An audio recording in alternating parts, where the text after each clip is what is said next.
Maybe the intention of white was to gain control over g6, and he was probably dreaming of getting his knight somehow over to h4.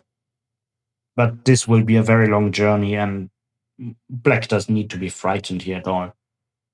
Now, let's evaluate the position here. White's king is in the center. White has no good center here, or almost no control over the center. Castling in both directions looks very dangerous. So the obvious plan here is to break open the center, because then the king would be really in danger. So pawn to e4. Here white decides to take once.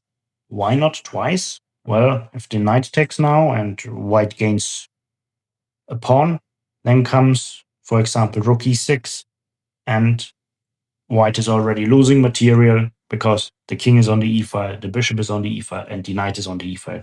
If the knight moves, we take the bishop. If the knight doesn't move, we take the knight.